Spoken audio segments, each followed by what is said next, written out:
Ki raro tonga I aia nei, kua pōhiritia te kapahaka o Whangārā mai tawhiti ki runga I te waka hōrua I tapaina ki te ingoa o Paikea. He haerenga motuhake tēnei I whai wāhi ai ngā uri o te kaieke tohora ki te ako I ngā kōrero take mo te tupuna rongonui nei mo Paikea. Kei a Mania Clark Mamanu, te roa ngā atu.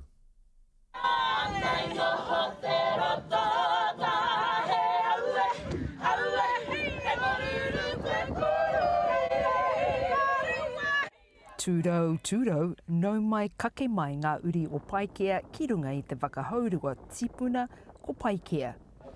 Nā rawe ngā piropiro I tēnei wā, te hara mai, ki te tūtaki ki tō mātou tipuna, o tō tātou tipuna I a Paikea, e mahangari nui, e mihi ana ki te haukainga, I whai wāhi mai mātou o Whangārā mai tawhiti, te hara mai, te tūtaki ki tēnei o tātou tipuna I a Paikea, ariki moana.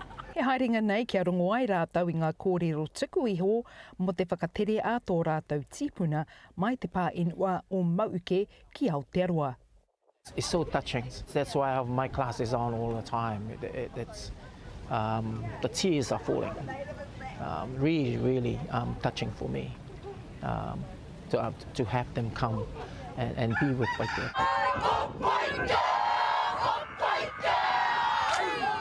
He whakatere waka noa Paikea I ngā tau ōmua nā te tumu whakatere waka o Okeanos, te waka I tākoha ki te tumu puna marama voyaging I te ipukaria I tēnei tau. The name Paikea came through a dream as the canoe making his way from Micronesia to here. As the puna marama was in the process of finding a proper name or a name to continue the canoe's next voyage.